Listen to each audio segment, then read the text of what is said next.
ఇప్పుడే జీ5 app download చేయండి. చూడండి మీ ఫేవరెట్ టీవీ షోస్ ఎప్పుడైనా ఎక్కడైనా. విహారీ, నీ మనసులో ఏదైనా ఉంటే మాకు స్పష్టంగా చెప్పు. అంతేగాని మాకు లేనిపోని అనుమానాలు, సందేహాలు మొదలయ్యేలా ప్రవర్తించకు.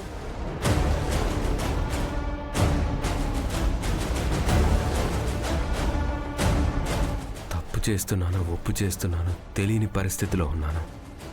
నన్ను క్షమించు. విహారీ గారు, నా గురించి ఆలోచించకండి. దయచేసి మీ కుటుంబం గురించి మీరు ఆలోచించండి.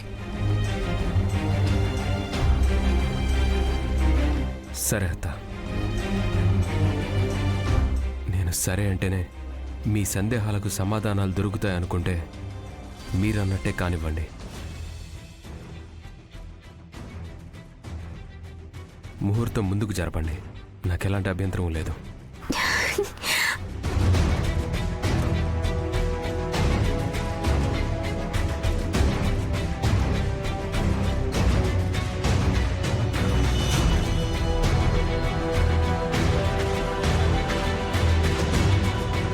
బావా, మేమందరం ఫోర్స్ చేస్తున్నామని నువ్వు సరే అనటం లేదు కదా? నీ ఇష్ట ప్రకారమే అంటున్నావు కదా? థ్యాంక్ యూ సో మచ్ బావా. విహారీ, నువ్వు కాసేపు సైలెంట్గా ఉంటే ఇక్కడ సునామీలు పుట్టుకొస్తున్నాయి. సరే అని ఒక్క మాట అనడానికి ఇంతవరకు సాగదీయకుండా మొదట్లోనే అనేస్తే అందరికీ ఇన్ని సందేహాలు ఉండేవి కాదు కదా. ఎనీహౌ, ఆఫీస్ పనులు నీ పెళ్లికి అడ్డమవుతాయి అని అనుకుంటే వాటి గురించి పూర్తిగా మర్చిపో. వాటిని చూసుకోవడానికి నేనున్నాను కదా.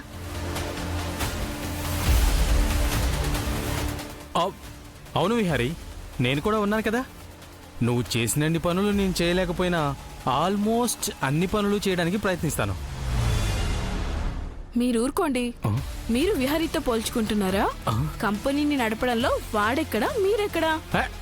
ఏదో సరదాగా అన్నలే వస్తుందా?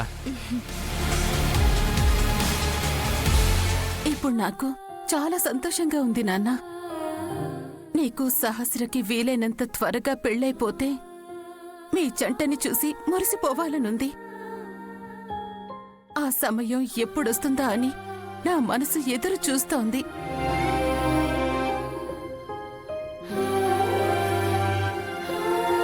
అమ్మా, నువ్వు హ్యాపీయే కదా?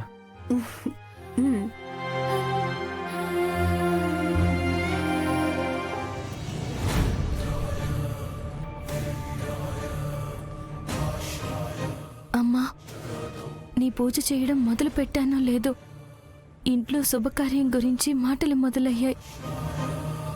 విహారీ గారితో తాళి కట్టించుకున్న భార్యగా, బాధ్యతగా ఈ పూజని నిర్విఘ్నంగా నెరవేరుస్తాను. అలాగే విహారీ గారికి, సహస్రమ్మకి జరగబోయే పెళ్లి కూడా ఎలాంటి విఘ్నాలు లేకుండా జరగాలని దీవించు తల్లి. ఎందుకంటే విహారీ బాబు గారు సంతోషంగా ఉండాలి. ఆయనతో పాటు ఈ కుటుంబం ఆనందంగా బ్రతకాలి. మా ఆయనకదేదో మెదడుకు సంబంధించిన వ్యాధి వచ్చిందంట. అర్జెంటుగా 10 రోజుల్లో ఆపరేషన్ చెయ్యాలంటున్నారు. 20 నుంచి 25 లక్షలు అవుతుందని కూడా చెప్పారు. నాన్న ఆపరేషన్ కోసం 25 లక్షల డబ్బు కావాలి. అవి ఎలా సర్దుబాటు చేయగలను నాకు అర్థం కావడం లేదు. సర్దుబాటు చేయకపోతే నాన్న మాకు దక్కరు.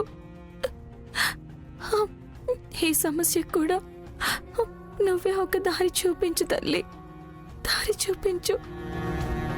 ఏంటమ్మా? ఏం లేదు నాన్న, నీతో కొంచెం మాట్లాడాలి.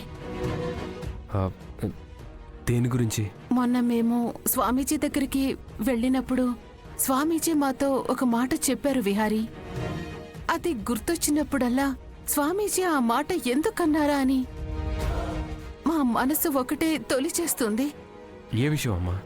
జాతకం ప్రకారం ఇప్పటికే నీ జీవితంలో పెళ్లి ఘడియలు దాటిపోయాయి అంటున్నారు.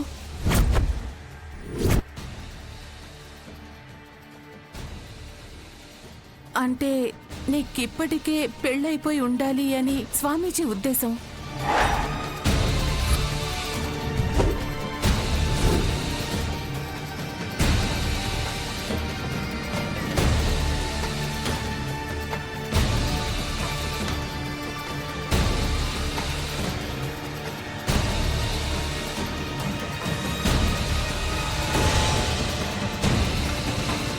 ఒకప్పుడు మీ నాన్నగారికి ప్రమాదం ఉందని హెచ్చరించింది ఆయనే.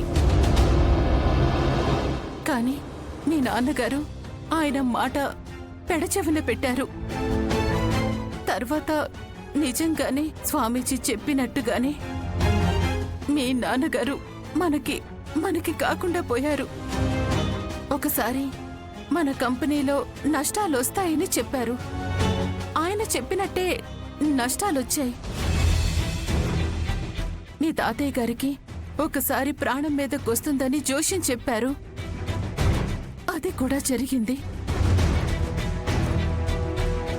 ఇన్ని నిజాలు చెప్పిన ఆయన నీ జాతకంలో పెళ్లి ఘడియలు దాటిపోయాయి అని చెప్పారు. ఆ మాటని నేనే విధంగా తీసుకోవాలో కూడా నాకు అర్థం కావడం లేదు.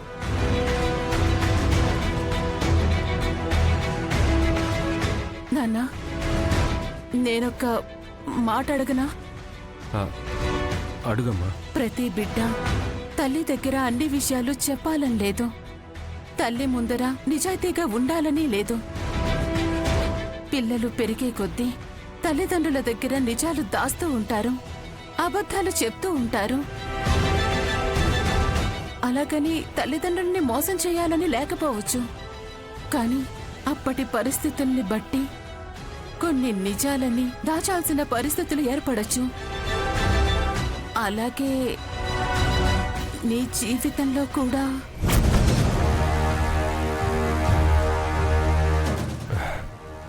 అంటే ఈ విషయంలో నేనేమైనా నీ దగ్గర దాచానేమన్నా అనుమానపడుతున్నావమ్మా?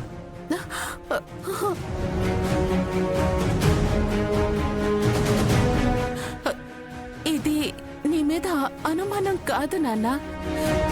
స్వామీజీ గారి మాటల మీదున్న నమ్మకం. ఆయన చెప్పింది ప్రతిదీ జరిగింది. అందుకే ఈ విషయాన్ని కూడా ఇన్నిసార్లు ఆలోచించాల్సి వస్తుంది.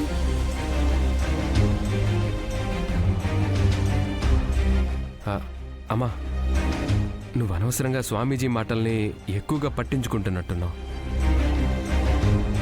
ఆయన దివ్య దృష్టే తగ్గిందో లేక ఆయన గ్రహాల మీద వేసిన లెక్కలు తప్పాయో తెలీదు, కానీ నీ అనుమానానికి అర్థం లేదమ్మా. అనవసరంగా నువ్వెక్కువ ఆలోచించకమ్మా.